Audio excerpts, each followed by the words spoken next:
I guess because we're not electing a vice chair.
Good afternoon, everybody. I'm going to call the Amherst County Service Authority Board meeting for September 1st, 2020 to order. Let the record reflect that it is 1:32 p.m. And at this time, I guess, Bob, I'll turn it over to you for the reorganization of the Service Authority Board. Ma'am, never been through this in the middle of the year before, so I'm kind of winging it. I wasn't really sure what to do. But of course, I want to welcome Mr. Perot and Mr. Woods to the board and ask the other board members to do the same. In the board meeting packet, I included copies of the revised board charter that was adopted by the Service Authority Board last February, and also the code of ethics and rules of procedure that were adopted. They adopted at the beginning of the year, so they were adopted last January. So they are there for your information. And we'll see if you all, whether it's appropriate for one of the three to make a motion welcoming the other two, or do we want to just move on? Do we need a motion? No, you don't. I just thought you might want to. If you don't, that's fine. Well, we will say welcome. Good to have you at the table. Welcome. Let the fun begin. Well, I made sure your first day of school, you had a lot of work to do. I made the agenda as full as possible. I already talked to Mr. Perot about it. He even sent you some homework out ahead of time. So next item is the election of the new board chair. Of course, Ms. Tucker has been the board chair, but she is now opted to be off the board. Ms. Moore is the vice chair, but we need a chair. So I'm leaving it all up to you to nominate and pick someone.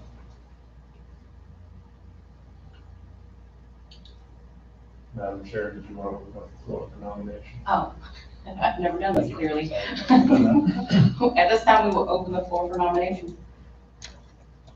Just for chair, Yes. I would nominate Ms. Moore. And if we do that, we've also got to elect a vice chair. I understand that. Okay. Any other nominations? So do I need a motion then? That was a motion. Oh, that was a motion. Motion's on the floor. All in favor, say aye. Aye. Any opposed? Thank you, fellas. All right, and then I guess now we need a motion for the vice chair. Or nomination. I nominate Mr. Pugh. Any other nomination? Okay, there's a motion on the floor for Mr. Pugh for vice chair. All in favor, say aye. Aye. Any opposed? Congratulations, Mr. Pugh. Thank you, thank you. Next item, you all have talked, or it's been discussed on the, both this board meeting and the supervisors meeting for the last 6 months occasionally, the possibility of compensation for service authority board members. I thought with the reorganization one in place today, that now would be the time to discuss that. So I'll leave it all up to you as to where you all want to take this. This is it's really a board member item. The compensation is set by the Board of Supervisors, just for clarity's sake, but you all can certainly make a recommendation to the Board of Supervisors, which you think is appropriate. Madam Chair, if I may, I know that typically the planning commission, I believe it's a $100 a month. $100 a month is what it is, that's compensation. If we are to do compensation, I'd recommend that it be $100 a month as to be equal with other boards and so forth. So I believe, the previous EDA number was $50 a month, so I'd be interested to know what all of our boards are making. Well, the planning commission is $100 a month. I don't know about the EDA, but I know the planning commission is. And we can certainly research that and look. I think it may be appropriate to figure out what all boards are. Okay. I think that's probably something the board should discuss, but I agree with Mr. Pugh that our citizen members on this board should be compensated at least equally to what the planning commission or board zoning appeals. Yeah, I don't disagree. I'm just curious what other boards are making to make it fair and equitable amongst all of the community volunteers. So I think that's something that we can ask Mr. Rogers to look into, but as far as what we're doing today, our recommendation is that they are being compensated in line with what other boards or commissions are. And also that would exclude the 3 members of the Board of Supervisors from any compensation regarding whatever it is we set for the 2 citizen members. Because we've served on this board with whatever the compensation that we've already had. Whether that's included or not, I don't know, but I would just say that we should be left the way we are now. Agreed. So would you all be bringing this up at this afternoon supervisors meeting, or? I would say that we could bring it up, but if a little bit of research needs to be done, then that research could be done and be brought back, I guess, at the next board meeting. I feel like at the last meeting, we told Mr. Rogers to give us that information. Not at the service authority, but at the board of supervisors meeting. We'll just Ms. check Moore, and see. I have a list of what all the boards are compensated, Okay, and I can email you that list. That came from HR, okay. and I can provide that to you this afternoon. Okay, All right. perfect. Awesome. Okay.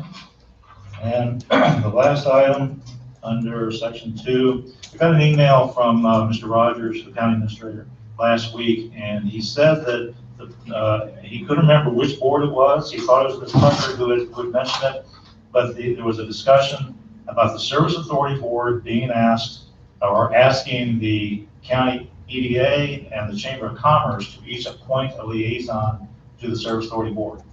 Now, I don't remember ever hearing that discussion.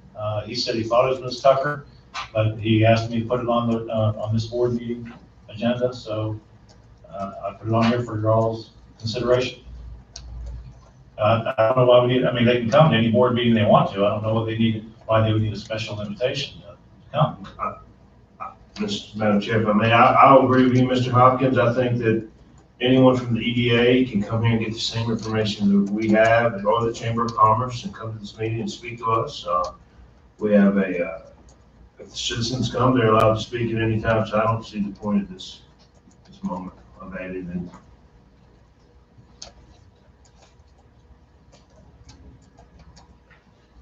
So that's it, just let it die. I tend to agree. I mean, they're open. We haven't seen any participation really. I think what would be more important would be the communication between you and the EDA on projects that may be going forward where you all can work together to create, using the funds that's available, through the EDA to get a project online, and that you're on board with them and they're on board with you more than anything. We've already kicked that off. Actually, we kicked it off last month. Me and the EDA director and the community development director sat down after I think it was after last month's county staff meeting, and talked about that, and we're going to start doing that on a monthly basis. We're thinking about, a couple of years ago, I brought up the idea of having that kind of a meeting that would invite other agencies like VDOT, invite the development community. It would be right after the DRC meeting, and it would be more of just an information exchange. So everybody could find out more about what each group does and brings to the table, and how we can all work together. That's what I'm shooting for, and we'll find out if that's where we end up going.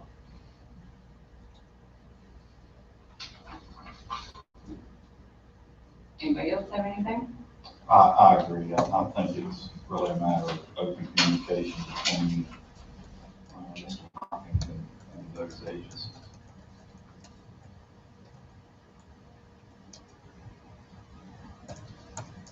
Mr. Hopkins, anything else you need from us? No, ma'am? So at this time, I can open it up for citizen comments. Seeing and hearing none, we will close citizen comments and move for approval of the agenda. Thank you. I move to approve the agenda. Thank you. There's a motion on the floor. All in favor, say aye. Aye. Any opposed? Agenda is approved. Moving over to the approval of minutes. Make a motion, we approve the minutes for August 4th, 2020. All in favor, say aye. Aye. Any opposed? Perfect. The minutes are now approved. Moving on to monthly financial report. I'm sorry, a point of clarification. Wouldn't our new board members need to abstain from adopting those minutes? They were Did you say that? I thought about that. Oh, okay, But but I you was were at the here. meeting, it seemed Fair pretty enough. consistent. And I was going to agree with him for precisely that reason. There's also, secondly, you don't actually technically have to have been there to vote on minutes. It's not the preferred procedure, but since they were both in fact here. Okay, let's move on. Thank you. Okay, financial report. Like last month, I'm gonna forego going through all the, reciting all the different numbers.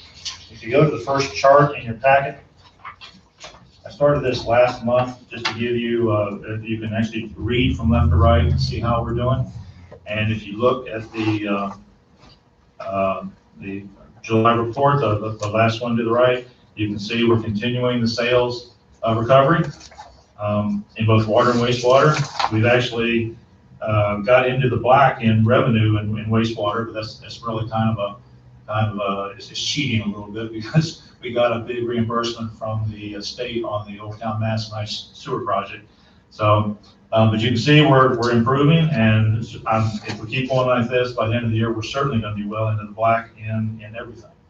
So, unless you all have specific questions, I was going to just leave it at that.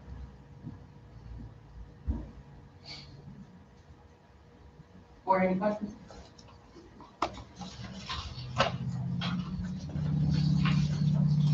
Okay. The next thing under this item, I included a second chart. I got this from the city of Lynchburg, and it just shows we've been talking for several years now about the reduction in water purchases from the city.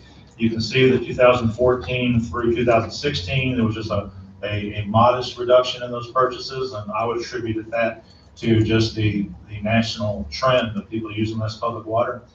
Starting in 2016, though, we started to see the reduction having to do with the training center closing. And you can see it's averaging well over 25% a year.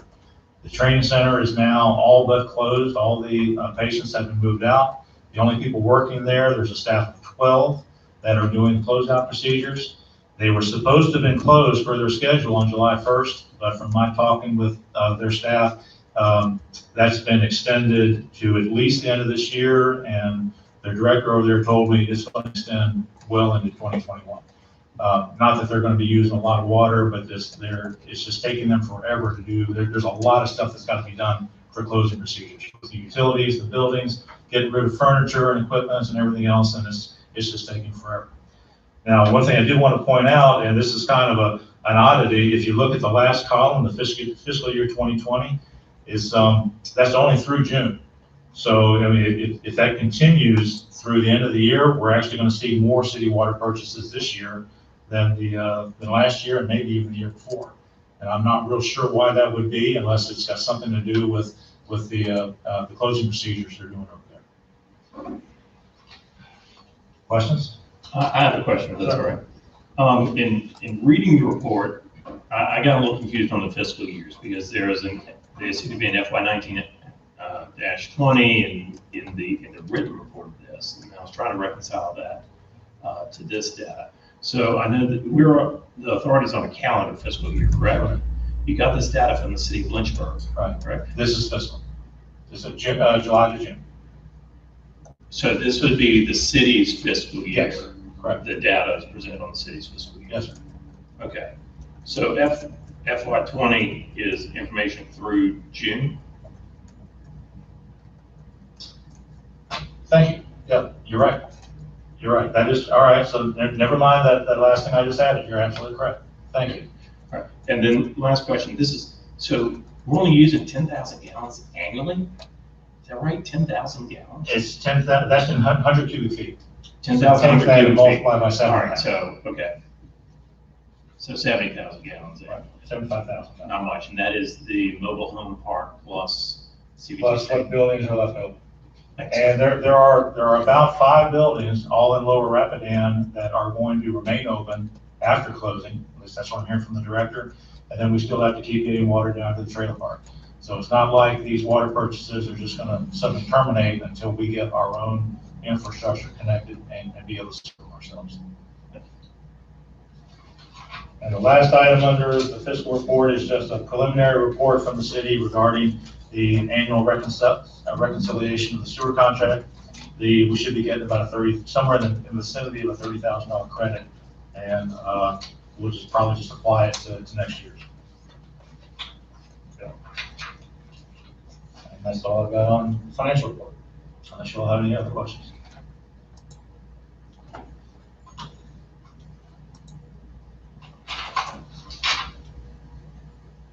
Okay, looks like we're good. It's done.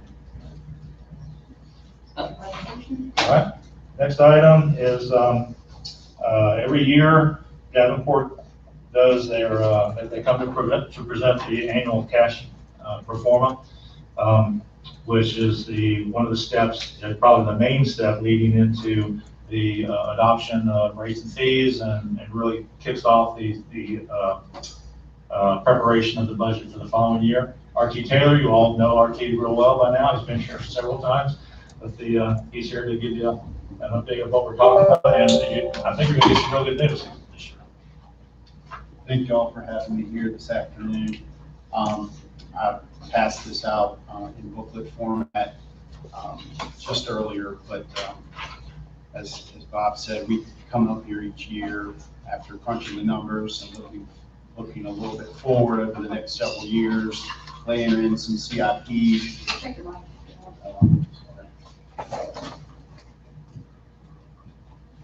Can you hear me now? Or if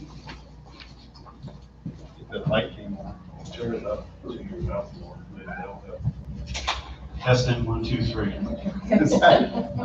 Sorry. Keep tilting. Is that better? Yes. R.T. Taylor, Davenport. As we do each year, we are here to present the annual pro forma update, to take a look at the historical trends over the past few years financially for the authority, as well as do a little bit of pro forma work looking forward, with some growth assumptions in revenues, but also with some growth assumption in expenditures, as well as laying in the capital needs of the system. So just the way this book is set up, it has a front section where it gives you a little bit of background. It goes through the rate study that staff conducts each year, and then it goes into a couple cases where we make a few assumptions to project out so that the authority has a basis for making and sort of putting together its budget and what the overall revenue increases would need to be set for the following year. So that's how the booklet is set up. Starting with the section 1, goals and objectives, rates, fees, and coverage. Every year, we try to work with staff on what has transpired over the past several years and get a reasonable basis for expenditure growth and what that means for the system and what's got to be covered, so that when you measure your operating revenues versus your operating expenditures, you're left with what's effectively what you're going to cover debt service. Then going to the bottom line, what you can afford for capital projects, either cash funded or additional debt funded projects. One of the things to note, and one of the benchmarks we pay close attention to, is you actually have debt outstanding with Virginia Resources Authority, the state program that we're currently looking at financing the dam project through. And under the indentures financing agreements with that program, you're required to maintain a debt service coverage ratio of 1.15 times. So going back up, operating revenues minus operating expenditures equals some number. And that number at a minimum has to be $1.15 for every dollar of debt service you have. Does that make sense? So that is one of the benchmarks that we are measuring when we're looking at projecting out revenue increases and what they need to be to hit at least that minimum target. Okay? And that's what this page is basically summarizing. We do want to note sort of at the middle of the page about minimizing any potential rate shocks or sticker shocks to the user base. And when the authority was initially going through some debt issuances to get projects funded, back in 2006, the initial thought was, well, let's try to smooth out as best we can now and into the future what our revenue increases have to be in order to meet our obligations. When the Great Recession hit, there was a sort of a hiatus on revenue rate increases, which led to some pretty sizable double-digit increases necessary in 2014. So since then, we've been working and doing this annual pro forma for the authority to help continue to smooth out those potential revenue increases. Any questions so far? Okay. So the green box, going back to my earlier comment, that's where we're highlighting the fact that you have a current rate covenant with the VRA program at 1.15 times. On page 4, I'm looking at the page numbers in the bottom right-hand corner, your non-designated cash reserves. This is another benchmark that we're looking at when we're running the pro forma and testing what revenue rate increases have to be to not only meet that coverage requirement we talked about a minute ago, but we're also trying to maintain a minimum level of flexible cash reserves on hand. The non-designated portion, you have another pot of money that's designated for other purposes, and we'll get to that in a minute, but the unrestricted, non-designated funds that you're able to utilize on a daily, monthly basis, we want to keep that level or target that at 50% of your operating budget. Okay, and the thought there is, at any given point in time, that gives you 180 days cash on hand. So if something fell through the bottom on your revenues, you'd have at least a minimum of 100 days cash on hand to run your operations. Does that make sense? Okay. So even though at year end, calendar year end, when you get to December 31, When you look at your audit, that's going to have a non-designated cash reserves balance. And you're going to take that number, divide it by your operating budget, and get to 50% or better. We do know that during the year, there's going to be ebbs and flows, spikes. It's going to be a sawtooth effect almost, potentially, where you might have capital expenditures pop up during the middle of the year that you're going to have to draw down a substantial portion just to cover those capital needs. So you might dip below that 50% minimum target, right, during the fiscal year, but you want to try to get back up to that. You know you're going to get back up to that by the end of the calendar year. That's the plan. So what we really have set, or what staff is monitoring and wants to get to, is an aspirational target minimum of 75%. So that when you do run into those unforeseen capital expenditures during a year, during the fiscal year, you might have a little bit or that much more cushion to be able to absorb those potential needs. And I think, Bob, if you want to interject here, there's a specific example that you wanted to point out about the James River Bank stabilization project, where I believe just within the past year or two, somebody stepped in and said, well, you have to do this, and it's tied to the Army Corps of Engineers, and their number wasn't exactly where they had originally estimated, and you had to dip in below and go below your policy a little bit because of that. So I don't know if you want to provide additional perspective. Sure, just briefly, the Corps estimated that project in 2014 when Dan was working with them. This is for the James River Bank Stabilization Project that was completed in 2018. And as far as I'm concerned, they woefully underestimated it. And when we were near about 2/3 of the way through the work, this was after I came on, the Corps came back and requested a follow-up assessment. Oh, and the original assessment was a little bit less than $1 million. So the second assessment in late 2018 was almost $600,000. So about 2/3 of what they asked for originally. And Mr. Taylor said that the board set a policy, this 50% policy for the reserves requirement. Dan French, the previous director, had on his own, set his own, he wanted more of a buffer in there of 60%. But when we paid this assessment, we were just under it, 61%, and it dropped us down to 50.2%. So that one $571,000 assessment dropped us 11% and almost below that 50% threshold. And so I decided right then that because of that, and because that really is not a lot of money for projects in this business, in this industry. They can be very, very costly. And so I want to get that up. I set my own target of 75% to give us a lot more room in there in case we get hit with something like that in the future.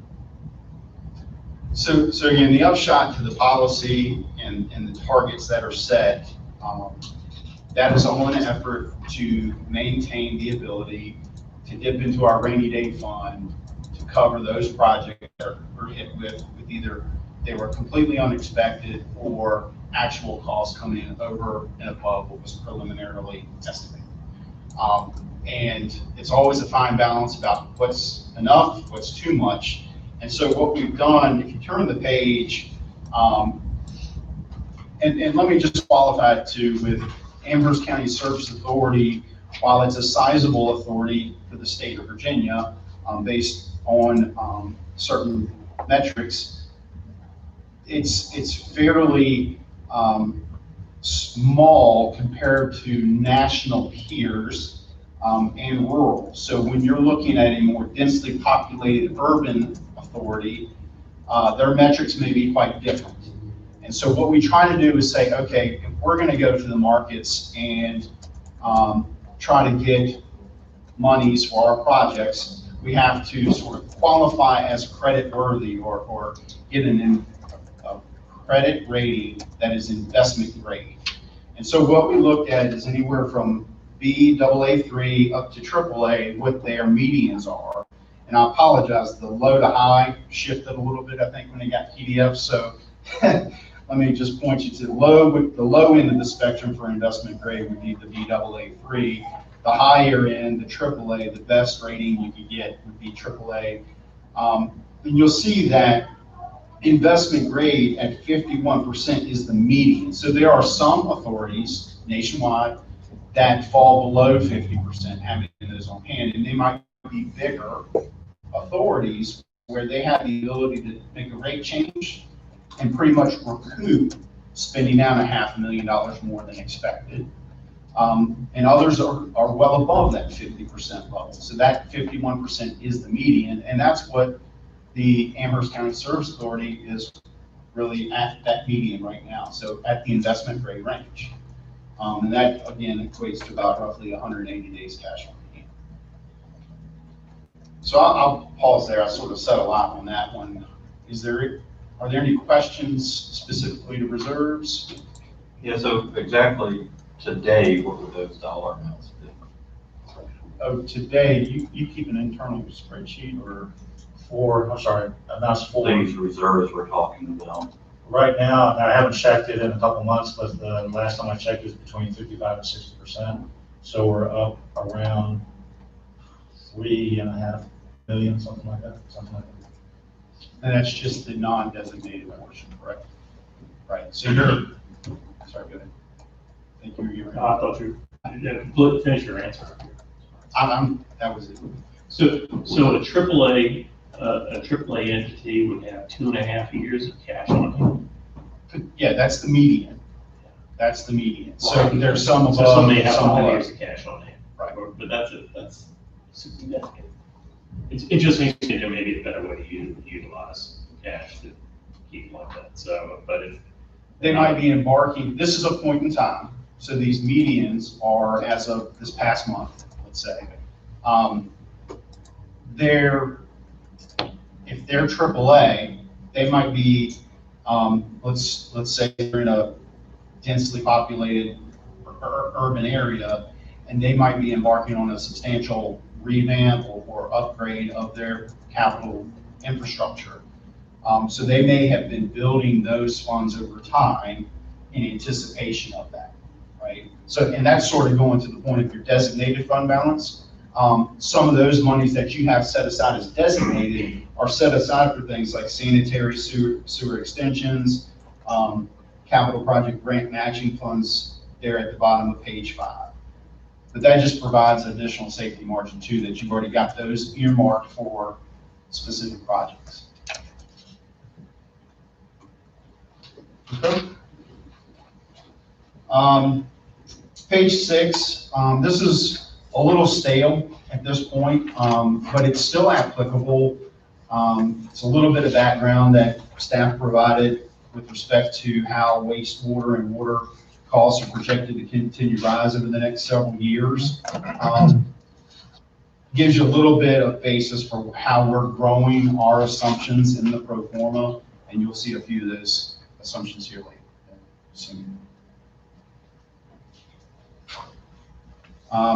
The next, I've already hit on page 7, where there was a rate adjustment hiatus, and then we did a catch up in 14. And then if you turn the page 8, this just highlights the past 3 years of rate adjustments in case you wanted them for quick reference. There's a table in the back of each case that actually shows you from 16 through a projection period of 2026, where you can see the actual rate increases prior to the current period and then what we're projecting out further. So you got a couple places to reference those recent rate movements. So just as a point of talking through 2018 on water, revenues the rates were adjusted about 5.75%, where sewer was adjusted 7.75%. And then 19, slight adjustment on the water up. And then in 2020, slight adjustment up for water and sewer, so 7.4%, 8.5%. So you can see the trend has been going up a little bit. And if you turn the page, this gives you a little bit of the overview of our expenditure assumptions, basically growing many of the expenses by 3% per year. Some we're actually bumping up to 4.5% or 4%.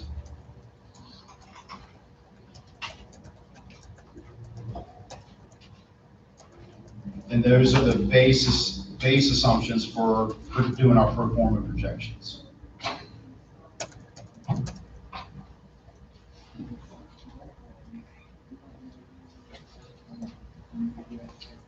And the next page, page 10, is for the revenue assumptions. And I think it's easier to see once we actually get to the pro formas. That's why I'm not spending a lot of time on those particular pages. I'd like to just jump to page 11.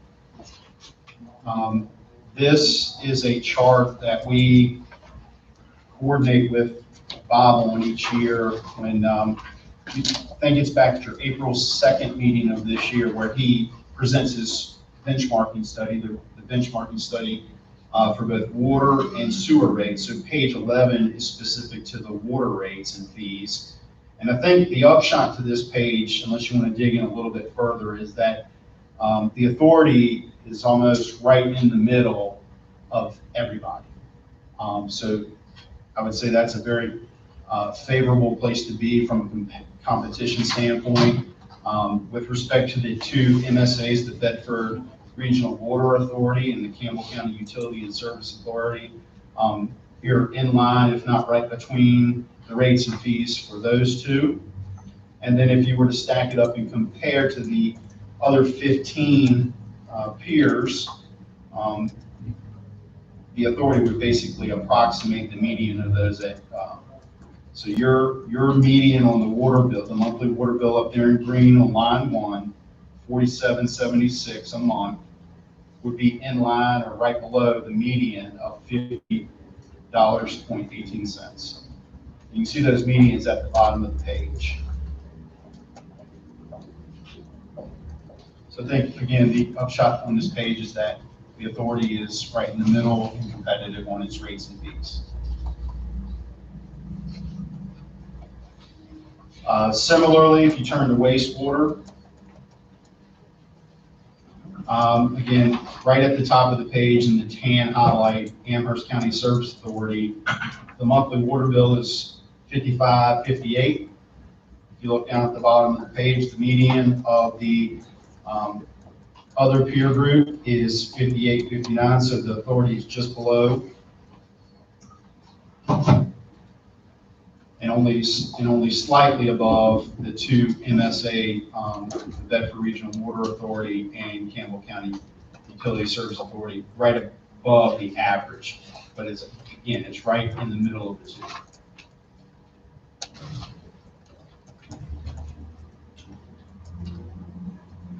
Any questions? All right, so getting back to tab 1, this is case 1. Where we take the information, the financial information that we have historically, as well as budgeted information, and we grow out revenues and expenditures based on what we've shown thus far.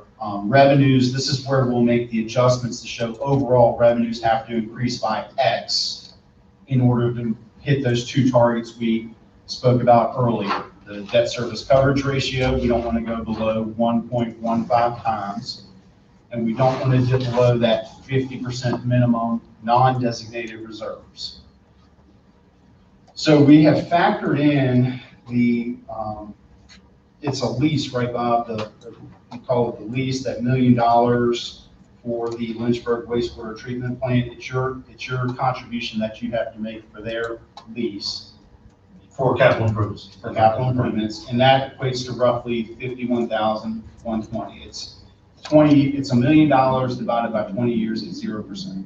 That's an agreed upon schedule with Lynchburg.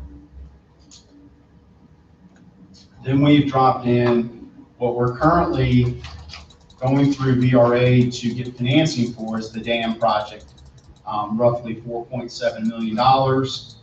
We've actually layered in a little bit of conservatism here, but it shouldn't be higher than 3.5% based on current market for 25 years.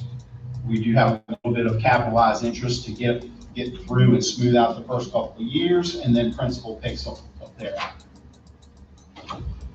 And then additionally, we have a couple other projects layered in here, the new raw water intake and the Williams Run sewage pump station improvements, both estimated for right now for purposes of the modeling at $5 million. I believe those will change over time, obviously, but we'll think they're fairly conservative at this point.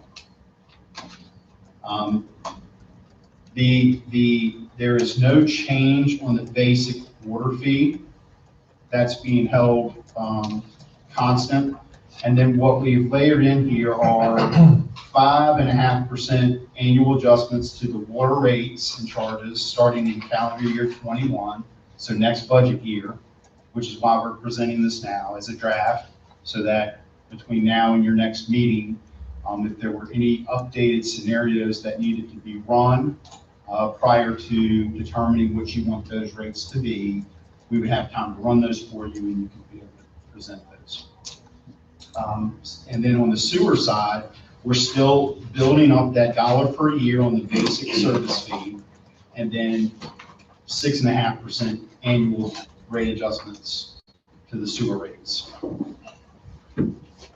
There are no proposed changes at this time because you just increased your water and sewer connection fees just last year, correct, Bob? That's correct. And for case one, and running the 5.5% and the 6.5% for water and sewer respectively, we do not fall below 1.25 times, so that's roughly 10 basis points, a dime higher than what you need to cover your debt service, so you still got good cushion there. And then your policy, you never did below the 50% non-designated reserves.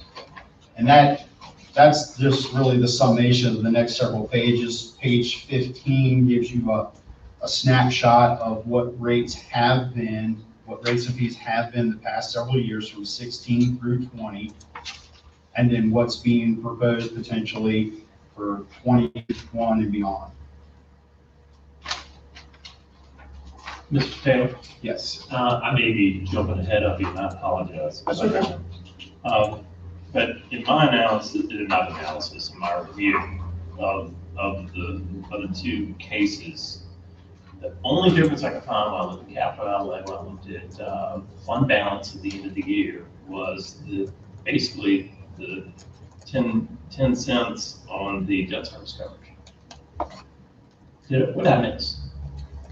So on case two, that is the case where we said, okay, well, let's just assume the pandemic continues a little out into the future.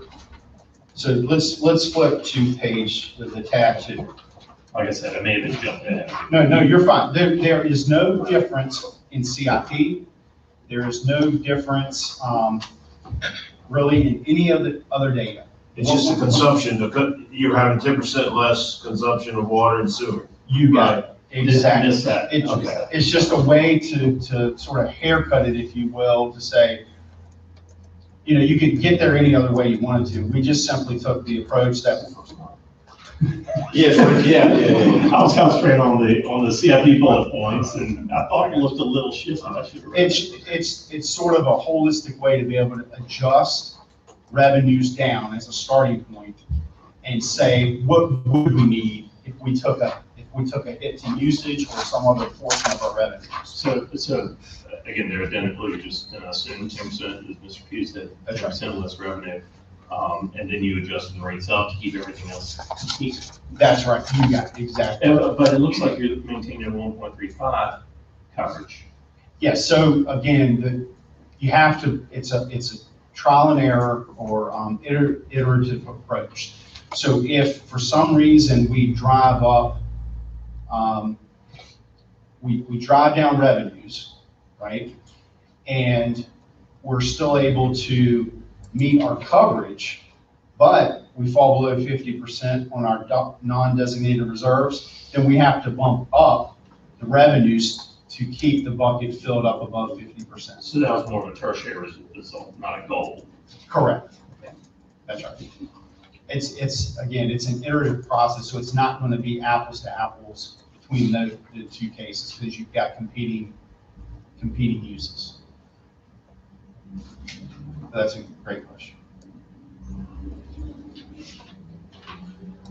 I don't know about you all, but I think case two, to me, is not an option that I want to look at going forward. It's, we've had, our projected rate increases, or they have been substantial within the last few years, and any way we can, put that off a little bit longer, and it seems to be that we will have the correct reserves and everything that we need by only going up by this, is it 5.56%? Is that what you're proposing?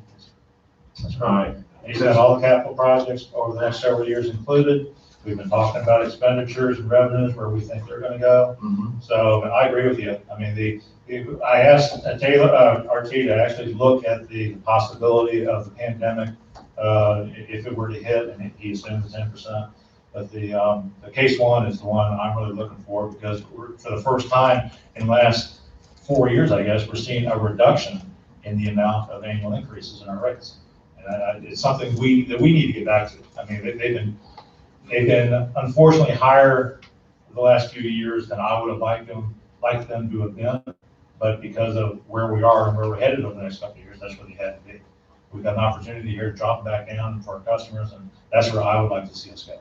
And part of that is the past several years, we've been ratcheting down the CBT, the Central Training Center. So I think we've come through that period as well, and now able to project out, that's out of the base, so to speak. And one other thought we had, we didn't run it, we didn't want to throw too much spaghetti at the wall after case two, right? One thought would be, if you wanted to sort of pick middle ground in a case three scenario where you pick 6% for water and 7% for sewer, something along those lines, and just provide a little bit of conservatism. But again, if you can take a year and still make some adjustments, albeit at a lesser rate, maybe that provides a little bit of relief in the near term, and just continue to monitor the ratio between expenditures and revenues. So,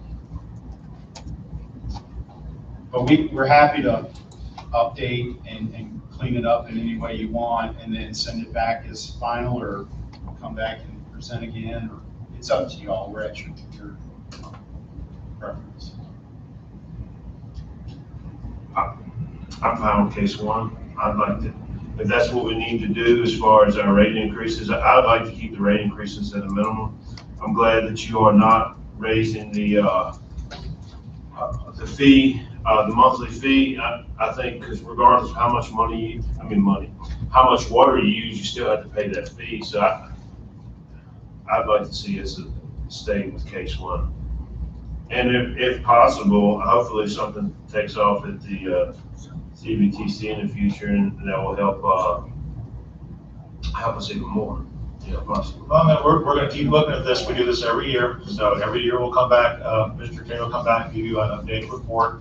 If they need to change again in the future, then we can change it again in the future.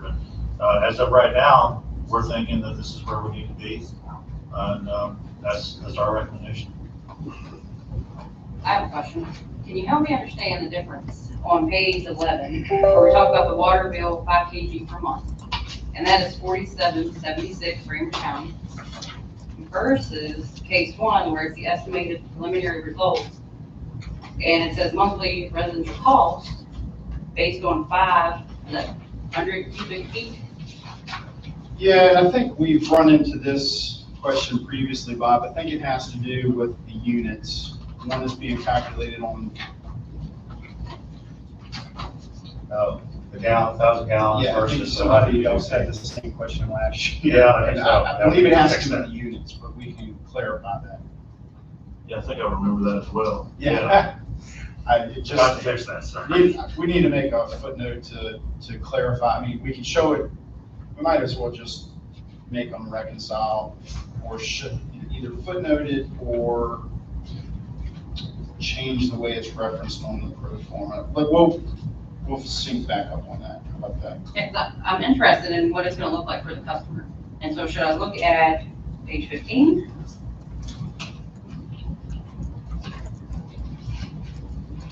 And then how does that compare to our comparative?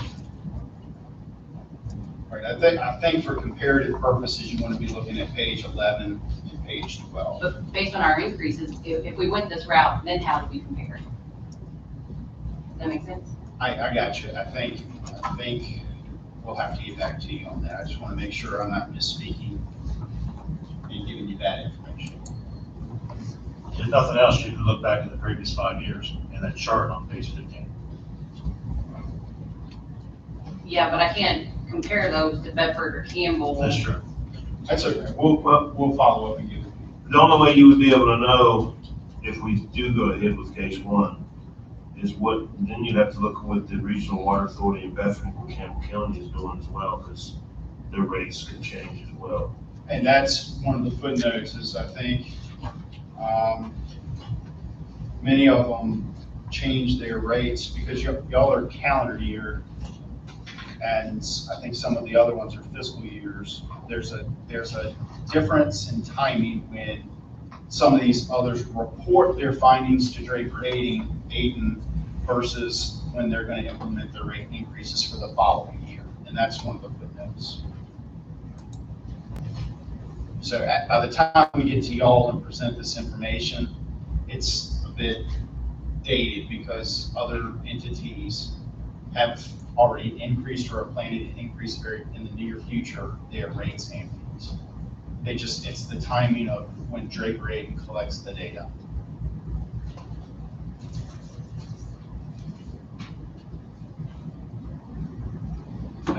I have questions. So, case one takes into account our debt service, the reserves that we have to keep on hand. You've also looked at the declining revenues we've had over the years. So, and it looks like to me between 2019 and 2020, the sewer has taken a larger hit than water. Right? And revenues, because if you look at the financials that Mr. Hopkins presented earlier, the wastewater department, they're down 15.69%. Am I reading that correctly? So 2019 was 548, 959.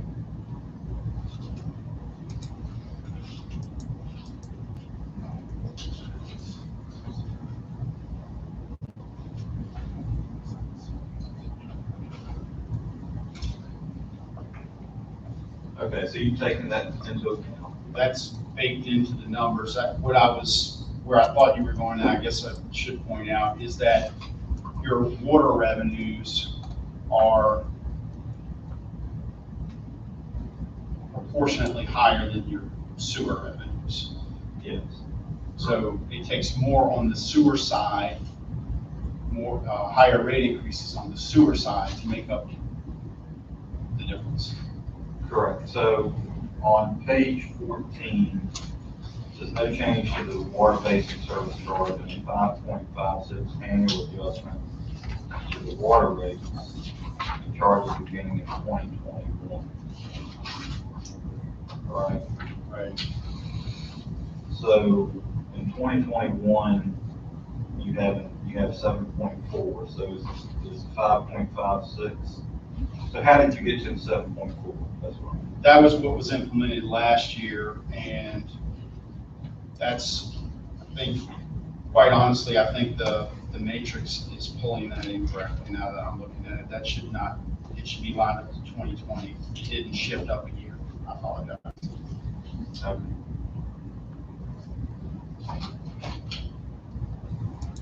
I mean, I agree with Mr. Q. In case one gets us where we need to be. That's rough.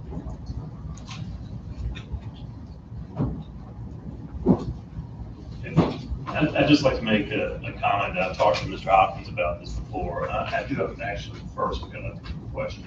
When you're looking at water and sewer availability and connection fees, you're counting that as part of your operating income, your calculations. Is that correct? I don't want to misspeak. Let me turn to the pro forma. Yes, correct. Is that the way other authorities or localities that you work with treat treat connection and availability fees? So there may be differences in how different authorities look at those fees. This is not atypical. This is standard, and it's in line with your indenture documents that we spoke about earlier, where you have that rate coverage requirement. The financing agreement you have with BRA specifies what you can count as revenues toward meeting that coverage test. And that's how this, and why it's set up this way. So the brief time I've been observing the authority, it seems to be a lot of focus on number of connections and new connections coming in and counting on that revenue. I think long-term, that's going to be hard to count on because as Mass Heights gets built out, as other areas get built out, you're not going to have as many new connections coming along. It'd be nice if over time, the authority could not depend as much on revenue coming in from connections and concentrate on revenue from usage, the fixed fee versus the variable fee. And then any connections could be used for future capital, paying down future capital costs, one-time costs as opposed to recurring costs. It would take work to get there. I would think that would be a longer-term goal, but I just wanted to mention it to this board. That's, My that's, opinion. I understand, I mean, I tend to focus on that, but, a lot, but it's not so much because of the actual monetary value of the fees. It's for two other reasons. One, to give you all a sense of where development is going, and where we're being helped, but also because of the future water sales or wastewater sales. I mean, we don't get enough connections every year that we can really rely on that money to do anything with. I mean, somewhere in one of the pages of the pro forma, you'll see our average is about 30 water connections a year and maybe 10 sewer. You're not going to get a lot of tap fees out of that. So, and I apologize if I've given you all that impression that I'm thinking we really rely on that money. We don't. It's perk money. It's icing on the cake. That makes me feel better. Okay. I apologize for the misinterpretation. Well, would you say that it's also a way to take some of the pressure off the rates for the citizens that use the service? It is, but at the same time, you know, we only do it, when we raise rates this year is the first time in 5 years. And we've had a conversation in here enough times and with the EDA and with supervisors about trying to promote development and all that. So yes, when we do it, it does help keep the rates down a little bit, but that's not the reason we raise the fees. It's more to keep us competitive. With the, if we're down at a certain level and Campbell and Bedford are way up here, then all we're doing is leaving a ton of money on the table. And so what we want to do is try to stay below them or at least competitive with them, but at the same time, get as much revenue as we possibly can from those fees. The other observation I have, Madam Chair, is that it's amazing to me how Campbell can keep the rates low. They've got a large number of pump stations. They've got a large plant that they operate. Unless they've got a lot of, I think that the executive director there has been able to drive efficiency through automation and modernization processes, and that may be keeping his rates down. It could be. I think it's more just volume. It could be volume. You've got Liberty University and all the development in that area, and all of that really, their revenues are excellent. Like Bedford's, but they can do it without having the rates that Bedford has because they've got the volume there. Right, and I don't disagree with that, but that may be an interesting conversation to have with Frank at some point. Yes. I know you guys get a chance to meet on occasion. Every quarter. So Mr. Hyman, you need a motion from us? Yes, ma'am. If you all are comfortable, do you want Mr. Taylor and I to look at another scenario, or are you comfortable with one or the other? And if so, need a motion that one get adopted? What's your pleasure, board? I'll make a motion that pro forma cash flow update scenario 1 as presented at this meeting be adopted for use in adjusting the ACSA rates and fees for 2021 and for preparation of the 2021 calendar year budget. All in favor, say aye. Aye. Any opposed? Motion carries. Thank you very much. And I'll, Okay. Now, if I might, doesn't appear to be working. If I might just make a clarification, especially for you two who are new to the board, that was functionally a direction to Mr. Hopkins to develop the actual schedule of rates and fees using that scenario. That schedule of rates and fees is what will be advertised for a public hearing for the formal adoption when we do the budget. Thank you. Thanks, Mike. We want to wait for Mr. Mark to come back, or? I think we can go ahead. Yeah, we need to go. Yeah, we're running short of time. The executive director's report, I'll just go through this real quick. I want to give you an update on the Lakeview, the American Legion Hall Sewer project. I talked to Gary Gillum with the Department of Health last night. I want to give you an update on the grant process.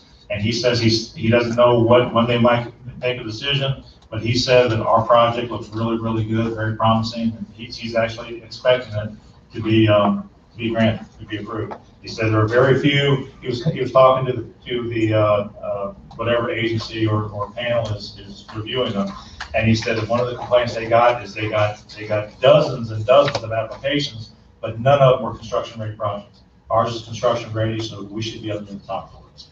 But hopefully sometime soon we'll be getting word that will get approved.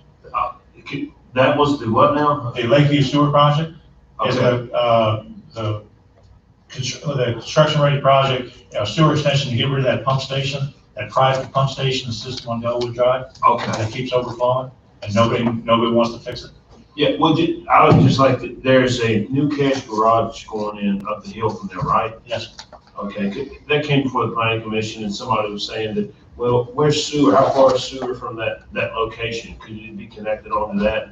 And evidently, they had spoken with you, which was good. They had talked to you about the feasibility of that, and so you were aware of that situation, but it's such a long distance, it doesn't make sense to connect that one garage to the sewer system. Well, I talked to Mr. Cash about that last night, actually. There's the easiest way to do it if you want to connect the sewer. We've got a sewer line, I can't remember the name of the street, it's a relatively short distance south of the property, but they would have to go through at least one and I think two other properties and get easements. Yeah, that's. And when I talked to him about it, he said it's just not worth it to them to deal with that, they're just gonna go ahead and put in a drain. Okay, there's plenty of land there, and all of that's garage. The VDOT Woods Lake Road project, we got successful pressure and bacteriological testing on the first 1,000 feet of installed water line. They're not going to do any service relocations at this point. They want to wait until all the water line is in and operational, and then they'll do it all at one time. Phelps Road School, the water line is completely installed. All we're waiting for now is for the developer to put the firewalls in for the redevelopment project at the school. And then we can put the guts in the firewalls and we can finish up that project. We've got, I got quotes for sidewalk and road pavement restorations. We're going to be doing the sidewalk work next week and then probably follow up with the Phelps Road pavement restorations the following week. BC Mobile Home Park, I've got a meeting set up or a conference call set up with state officials and training center officials to talk about the possibility of what we've talked about in the past about running a new water line down Colony Road that would eventually replace the city water line that supplies the training center when the training center closes down. I'm asking them for some funding assistance on that, and also to temporary operation and maintenance of certain portions of the training center water infrastructure, so we can keep getting water to the training center buildings that are going to remain open, and also to the mobile home park. You asked me to look at the last meeting. You asked me to look at the Berkshire Place sanitary sewer extension that was proposed. I went out there and looked at the topography. I don't see any reason why we couldn't get a sewer up to handle all these houses. And I've sent letters to all the homeowners that would be affected, asking them their opinion of the project and whether or not they would be willing to grant an easement. So I'm waiting to hear back from those people. I'll give you another update on that next month. The last thing, and we'll talk about this in the in new business, but the priority 6 of the business friendliness, updating the water office building. I sent you all an email last this was last week, about the possibility of using some of the CARES Act funding that the supervisors have been fretting over how they want to spend before the end of the year. And I've got a way that we could use some of that money. There would be some big improvements for the water office, and that would comply with the CARES Act. But we'll talk about that in a few minutes. Anything on new business? I mean, old business? Any questions? Looks like we're good. In which case, I guess we'll go on back to Mr. Taylor for the Reservoir Dam Improvements Financing. Thank you for having me again. Okay, so before you today, you've got two action items for your consideration. One is related to the new money financing for the dam project.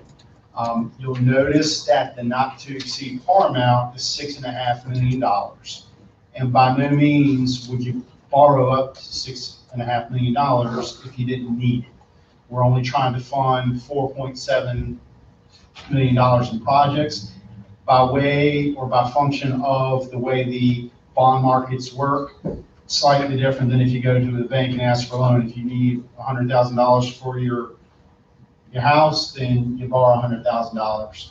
And you get it at a fixed rate of X percent. When you go out to the bond markets, the way that VRA is going to sell their bonds, the way their underwriters are going to sell their bonds is by individual maturities, over the next 20, 25 years. And each of those maturities is going to have a coupon associated that the investors, whether they're retail people or institutional buyers like insurance companies, they've got in their mind, I want a 5% or 4% or a 3% coupon at those various maturities. But the interest rates are so low right now that the yield would only be, call it 2%. So they want a 5% coupon, but it's a 2% yield environment. They're willing to pay a premium and give you a premium to get that 5% coupon. Sometimes if an insurance company is stretching out and they need to fill their portfolio with longer lived investments, and they want less risk if those are going to get called away, then they are looking for a lower coupon. And what's that's going to produce is a discount. They're going to discount that rate. All that is to tell you, the $6.5 million gives us the flexibility to go out and get your bonds, get your project funds in place, regardless of how the structuring gets done. And on October 28th, when VRA sells their bonds, your interest rates will be locked in and known. And you will effectively pay a single interest rate. It's just the way the bonds are structured in the market that different maturities are going to have different coupons and yields associated. Okay, so that's why this is providing a little bit more flexibility, going up to $6.5 million potentially. It also captures the concept of the capitalized interest we discussed, and the 5.5% is obviously well above what current market is. But again, these monies are necessary to meet certain regulatory mandated projects, and we want to ensure that we have the flexibility built in so that nothing happens on October 28th to get you those funds. So question in layman's terms, we're taking out 4.7. How much are we gonna have to pay back? That's my question. It's up to $6 million. I forget the exact amount, but we only need 4.7. So what are we gonna have to go back to? We don't know until they price their bonds on October 28th.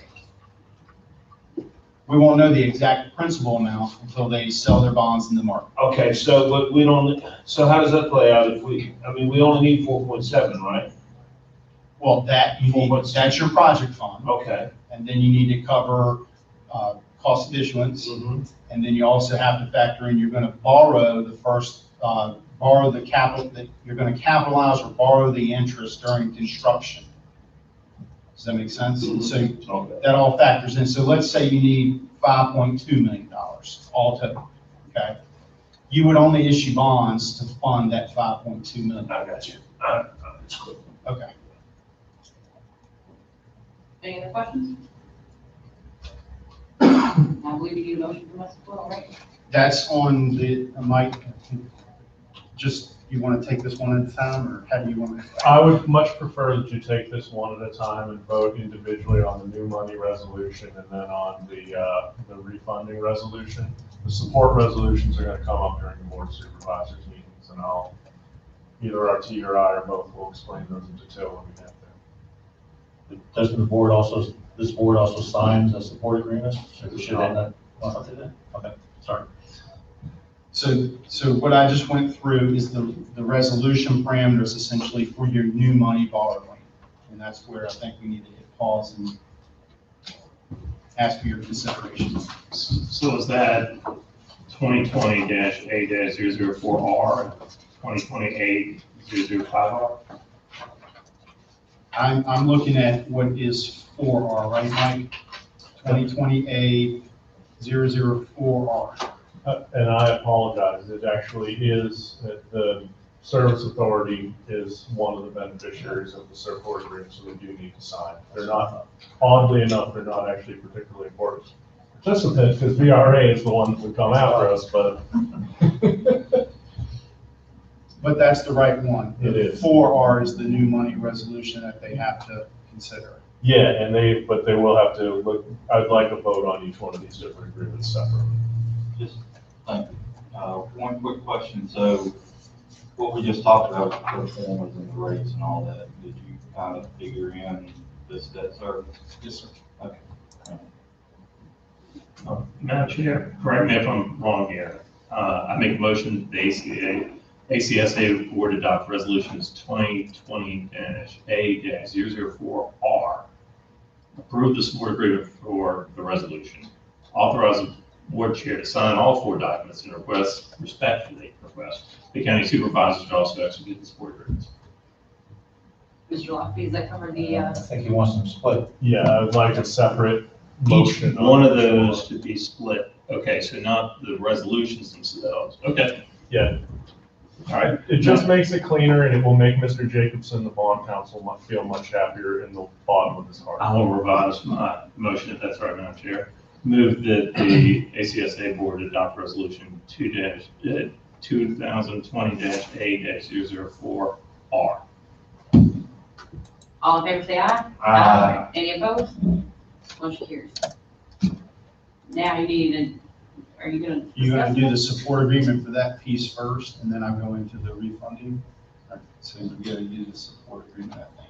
So, Madam Chair, I would move that for the aforementioned resolution that the ACSA Board approve the support agreement and therefore authorize the board chair to sign that, correct? Yeah, and thereby request the board of supervisors to approve that during its meeting at 3 o'clock.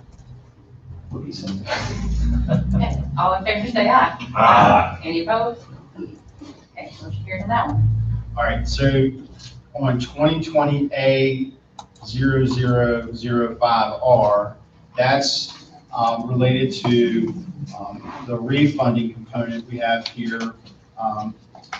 That's going to save dollars annually. And that's, again, what we've talked through with VRA, and they currently have this component in their pool program, so they've already got the exposure to this obligation. And to make it short, if for some reason it doesn't produce net present value savings of 3% or more on page 2 of this resolution, then it would not get executed on October 28th.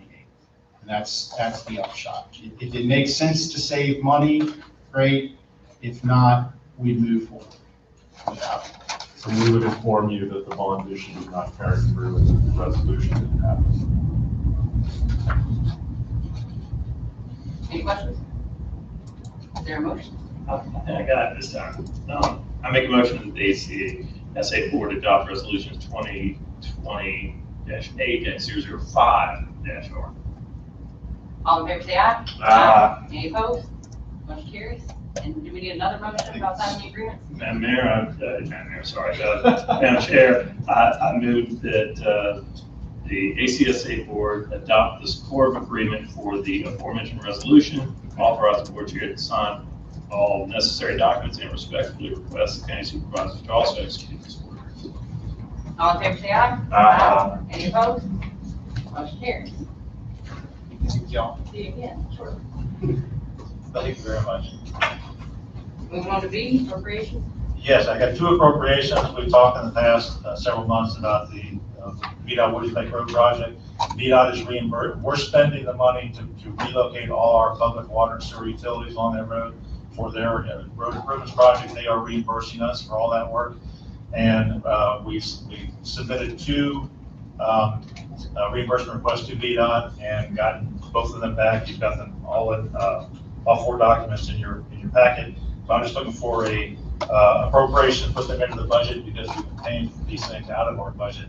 And I've got some deficits I need to take care of. Any questions for him? Is there a motion? I make a motion that the requested appropriations from ACSA reserves be approved as presented. All in favor, say aye. Aye. Any opposed? Thank you. Next one is I need a deed of easement authorized, or me authorized to execute it. You've got it in your packet. It's for a sanitary sewer easement that the developer needs and we need for a project right next to the Amherst Commerce Center. Mr. Lockerbie, he helped me prepare it and he's reviewed it. He's okay with it. So I just need authorization from the board to execute it and move forward. Any questions, discussion? Is there a motion?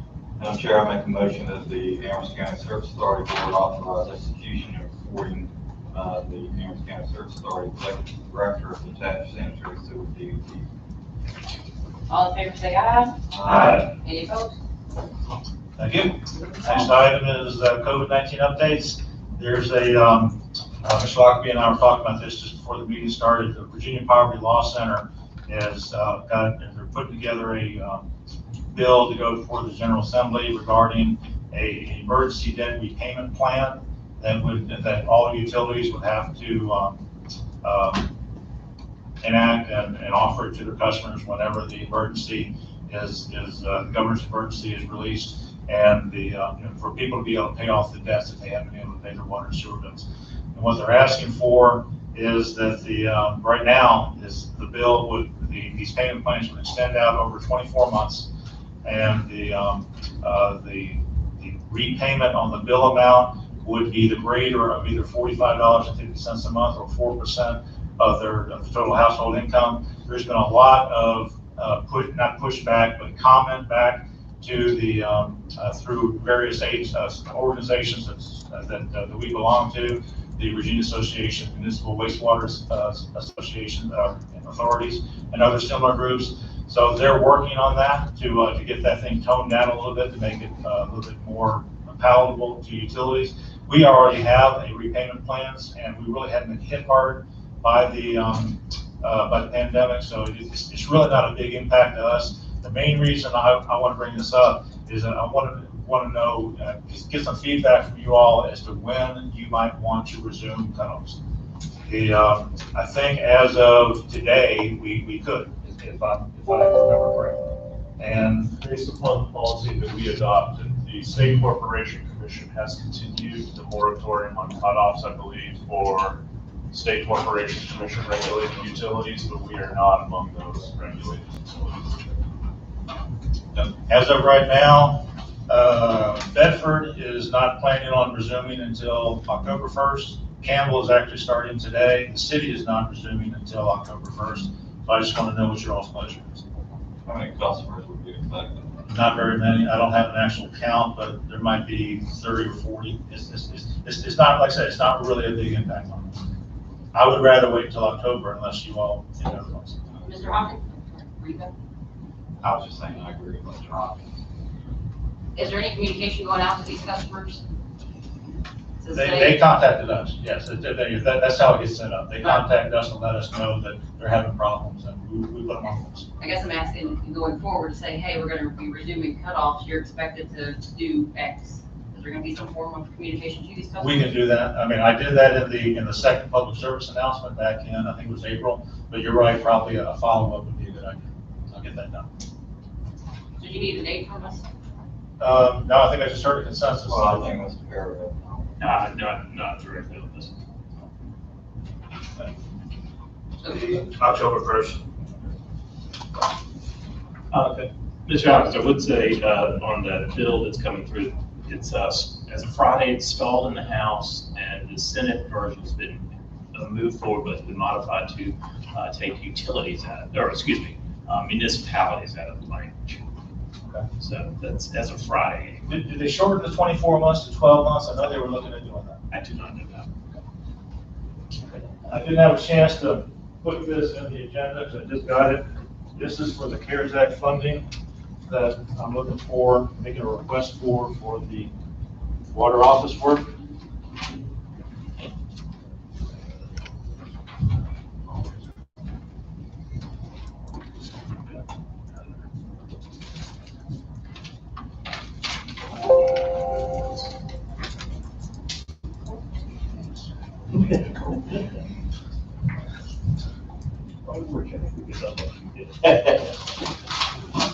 So we're at miscellaneous updates. So what I'm looking for is I had Dominion Staff and the architects who came in and evaluated the water office for us, go through and look at the various things that I would like to do to improve the water office, but also identify and highlight the ones that we think are applicable to the CARES Act. And that total turned out to be about $137,000. With that, we can redo, right now, we've got 2 window air conditioner units that condition the air in the public area and the clerk's workstations. I'd like to extend the duct work to actually put them on the central air system for the rest of the building. We can redo the lighting in that room, and also do a better job with fixing the workstations to get more social distancing between staff and also between us and the customers. I know this is not your decision to make, but what I'm asking for, if you agree with this, or if you have any questions, then give me your questions. We'll talk about it again later. But if you agree with this, then you would make the request to the board of supervisors and see if this could be put on the list for the CARES Act fund. Any discussion? Did the board preliminary discuss where they were gonna use the COVID funds last month? And this wasn't included, so I mean, we can ask them to reconsider that, but I think the board's already made a determination where they're gonna spend it. Did they do the second funding also? I thought I heard that you all were still working on it, or they were still working on I think there was consensus developed on where that money was going. it. Well, if it's gone, it's gone. I had to ask. So, And that is essentially it. Unless you all have anything else for me. All right, matters from the members of the Service Authority, Mr. Wood, Farrow, Chief, Martin, and I have nothing. Is there a motion to adjourn? so moved. All in favor, say aye. Well done. Meeting Thank you adjourned. very much. Well done. All right. First one's easy.